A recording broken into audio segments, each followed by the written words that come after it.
ఐదేళ్లలో 20 లక్షల ఉద్యోగాల కల్పనే మా లక్ష్యమని మంత్రి నారా లోకేష్ అసెంబ్లీలో చెప్పారు. ఒకే రాష్ట్రం, ఒకే రాజధాని, ఒకే అభివృద్ధి వికేంద్రీకరణ ఇదే నినాదమని వ్యాఖ్యానించారు.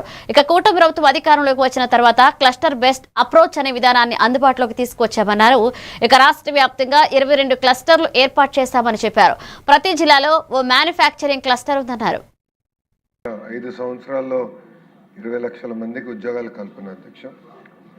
దాంట్లో మీరు చూస్తే అధ్యక్ష, మన ప్రభుత్వ అధికారంలోకి వచ్చిన తర్వాత ప్రధానమైంది క్లస్టర్ బేస్డ్ అప్రోచ్ అనేది మనం తీసుకుంటాం జరుగుతుంది అధ్యక్ష. ఇప్పటికీ సుమారుగా 22 క్లస్టర్స్ ఐడెంటిఫై చేసాం అధ్యక్ష. ప్రజాప్రభుత్వం అధికారంలోకి వచ్చినా చాలా స్పష్టంగా ఏం చెప్పింది, ఒకే రాష్ట్రం, ఒకే రాజధాని, కానీ అభివృద్ధి వికేంద్రీకరణ అనేది మన నినాదం అధ్యక్ష.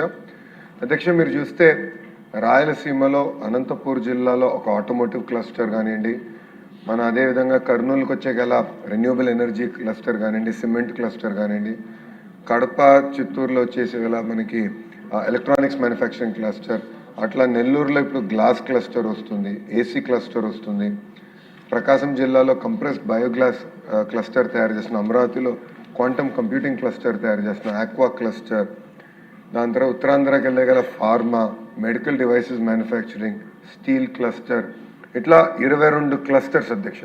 డ్రోన్ సిటీ వస్తుంది, స్పేస్ సిటీ వస్తుంది. సో ఇది ఎందుకు తీసుకొచ్చామంటే క్లస్టర్లో వర్టికల్ హారిజాంటల్ ఇంటిగ్రేషన్ అనేది చాలా చాలా అవసరం అధ్యక్ష. కేవలం బేసిక్ మ్యానుఫ్యాక్చరింగే కాకుండా దానికి ఉన్న అనుబంధ మ్యానుఫ్యాక్చరింగ్ మొత్తం కూడా అదే క్లస్టర్లోకి తీసుకురావాలనేది ప్రభుత్వం లక్ష్యం అధ్యక్ష. ఒక ఉదాహరణ ఇస్తాను అధ్యక్ష.